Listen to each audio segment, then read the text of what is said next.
I would like to come back to the teachings of the one single breath, and to extend it a little bit. The exercise we did just now, to go to another place, do what we need to do, and come back, one single breath. Usually when we do that, we see it as a mission, or we accelerate the planned time. So the vector of time get off and the personal will can enter easily. We go in a rush. So the single breath gets tense. You're not going to regenerate with that. You need to put in alignment the vector of time and prana. That in conjunction with your life force, your kundalini. Then this start to be compacted in your central channel.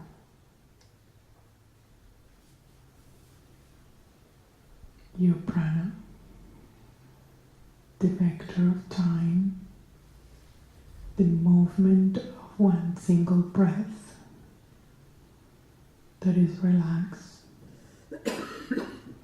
and your life force. Then you can move and keep regenerating. You don't move and lose energy. If you put a little bit of your own rush, you rush when you apply well, when you have somehow departure, the sense of pleasure, the sense of enjoyment. You still can do it. You still can have one single breath, but in the planned time. Otherwise you burn out. Too much will, too much fire. It gives you a sense of accomplishment. Oh, I did it. Oh, I could do it. So in that sense, it reinforces your false sense of doing. You think it's you doing. You know, it requires much trust. For example, when I'm traveling, the ones of you who have traveled with me have witnessed this.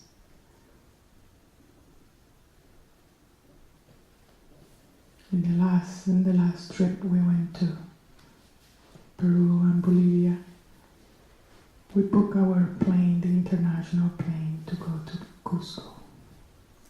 But we did not book our flight, the international flight from Cusco to Bolivia. Different reasons. And we didn't book anything in Bolivia, nothing. And we were going to a desert. And the perfection of how everything was given. We were not rushing, we were just enjoying the landscape, different adventures and so on. But it gave us every single person received what it needs to be received.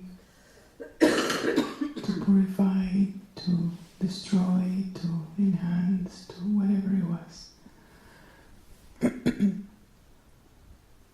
So it requires certain trust on that single breath. My single breath was, I need to get to the Uyuni salt desert, whatever it takes.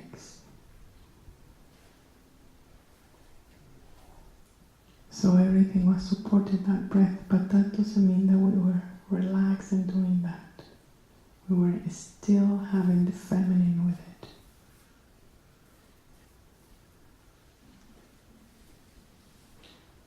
Okay, so that and time. I cannot address enough the vector of time. Time is like this. Space is like this. You are in the center. Your breath is in the center. If you get out of time, you immediately get out of space. So the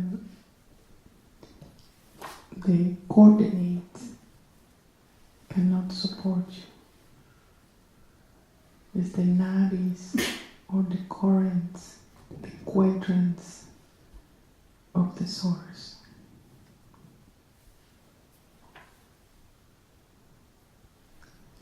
And there are different lines. There is the fast line, is the earth line, is the time of earth, the time of when you're meditating, the time, different time.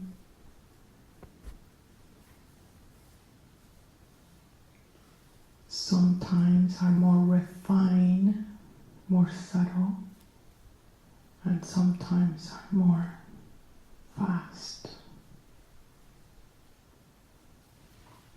For example, the time of the mind is fast. The time of the body, slow. The time of love, long, soft. The time of worries, hectic.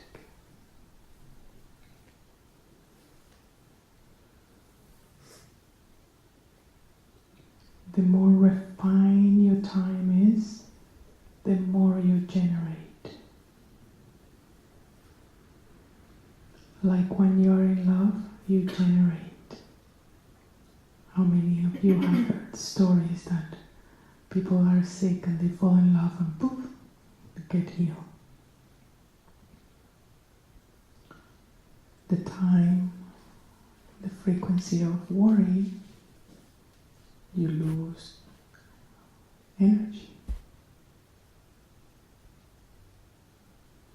So you are the center, and in the center you need to breathe one single breath, feminine and masculine at the same time, using your own life force, your kundalini, your earth flow.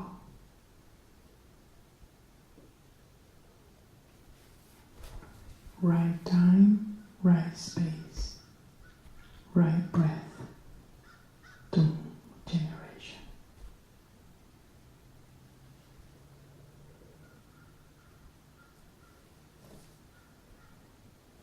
And if you can see that quadrant, imagine that it's not only one time, one space. It's a grid. It's a grid. And that grid envelops each planet, each person. It envelops it. It's part of the structure of life, of regeneration. You are around and it's inside. You move out of it, you start process of destruction. That's why we cannot generate 200 years of living. And you see it, it's totally possible. You see India, last time we met, people who live 200 years. Why? Because they have not moved to a different time. They remain in the same time of one single breath. It's the time of nature, the same rhythm of nature. That's why we regenerate when we live in the country or go for a walk in the country. It's much easier. So if your grid of regeneration is not led properly, you're not regenerating. Or you are regenerating to the minimum possibility.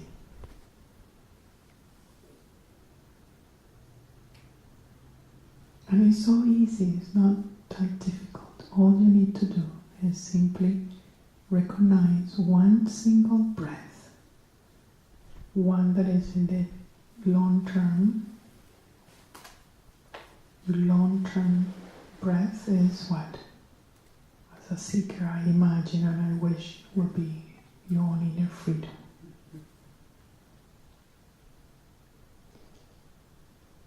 In a different length, different space, to live on earth,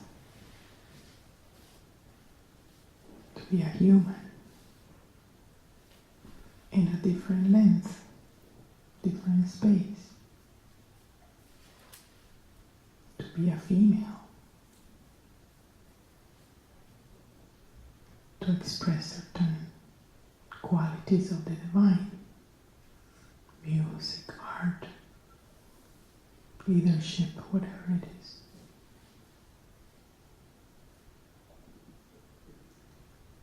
Less space, your routine, your simple day. Wake up and go to sleep, one single breath. That is different length of space.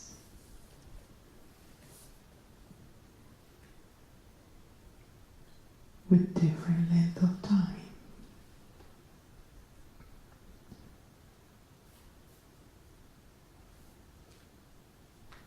All you need to do is to make that single breath feminine, masculine, intertwine them, make them live together.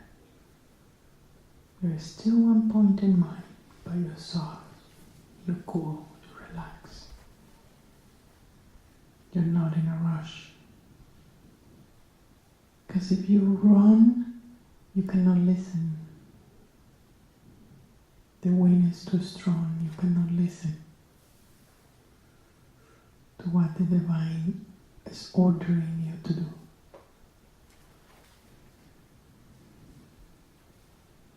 So I hope this exploration of regeneration makes some sense to you. And we ground it a little bit, that it's not just in the heavens there. Yes, we connect to certain particular fluid and certain particular quadrant and certain particular constellation and certain particular resonance back to Earth. But we have that inside, and we can control it, we can enrich it, we can enhance it, we can tune in with. It's part of knowing yourself. Knowing the self is vast, it's precise, it's perfect.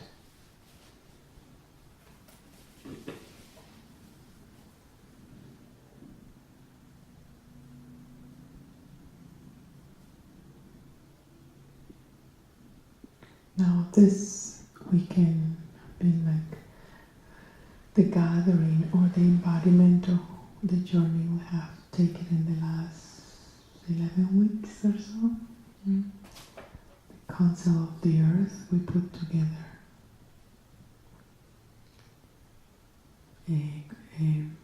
sessions, a course together. It was called Regeneration. And each class have an aspect of it. That, in conjunction with our weekly meditations, we have a beautiful package of 11 hours of regeneration. It's a journey.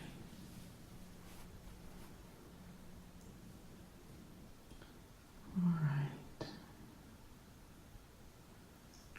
Let me see what else I can enlighten you with.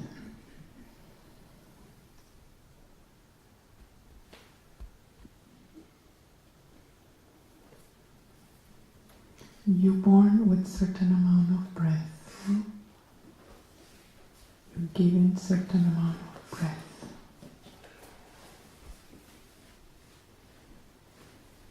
Each person has certain amount of breath.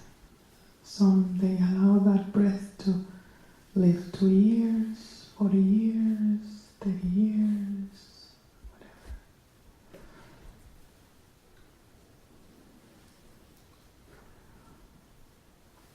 So you receive a bank account, and then it's your choice how you're going to invest each breath. Okay, 10% in worries, 10% in impressing others, another 10% in pretending something I'm not. And if you make the account properly, you will see that you actual, how do you say that in English? Your actual balance for your own enlightenment, for your own liberation is very little. So you don't have the stamina, you don't have the energy. That's why when we destroy all these false lives, false personas, we gain energy, we gain clarity, our balance can be invested more wisely.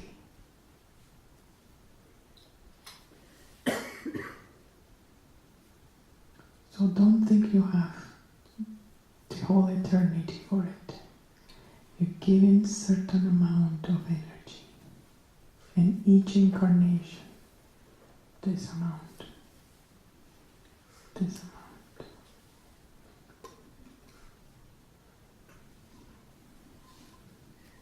And it doesn't matter where you are. When that account is finished, you just collapse and die. Doesn't matter if you're in your rocking chair. That's it. It's finished.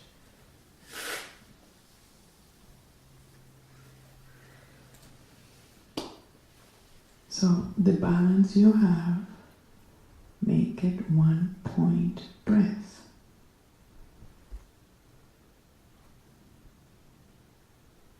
Otherwise, some of us are over 50 now.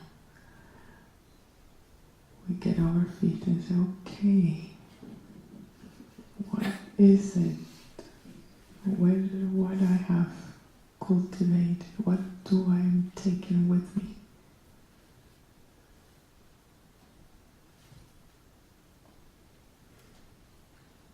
I sound like an elder now.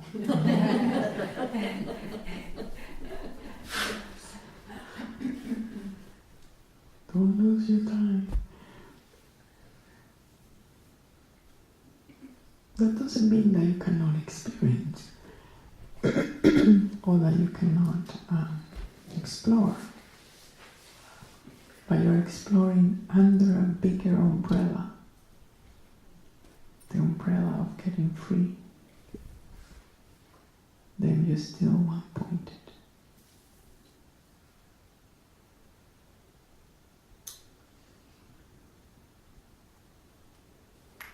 So the grid is the big umbrella. That grid around the planet, around yourself, is the big umbrella that say you get free. And you can marry, and you can go to the Himalayas, and you can do whatever you want, you can explore, but you are under the umbrella of one single breath. A longer space, a longer time. This makes sense to you?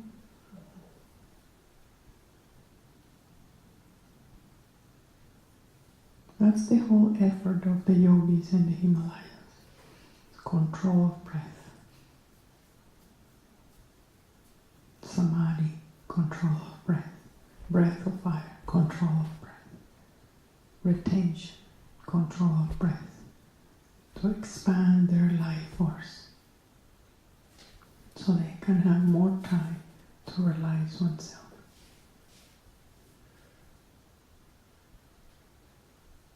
You know, I once read the story of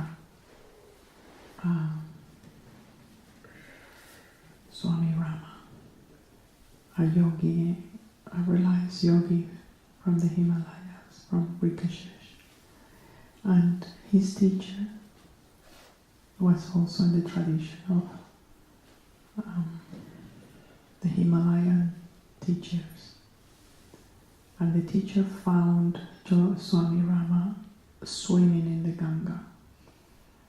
And the Ganga is a forceful river, strong river, and he was just competing and with himself and swimming. And the teacher took a little whip and took him out of the water. He said, "What are you doing? Swimming? And just get out of there." And he was confused. He was probably 18, 14. He said, "See, you are my student, my only student, and I'm investing a lot of my energy in you. And you are wasting your prana in swimming. You can die in there. Your prana is not meant to be invested in that." So, you know, the teacher control your prana a bit. It channelize it. It point. It says, "No, that's a useless experience. Come back here." Right here. Go this way. So you don't waste your prana in experiencing, creating more karmas.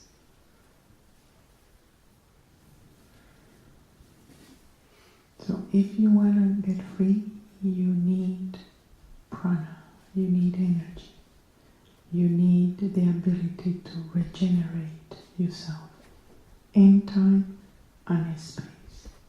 If you don't get it this time, I assure you, you are in your way. But you have to have one pointed breath towards that.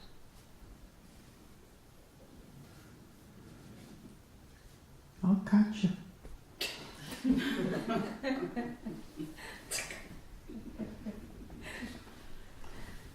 Okay, so is this making sense? Regeneration on one pointed prana. All central channel. In alignment. Time, space. If not, you are out. You're in your head. Alright.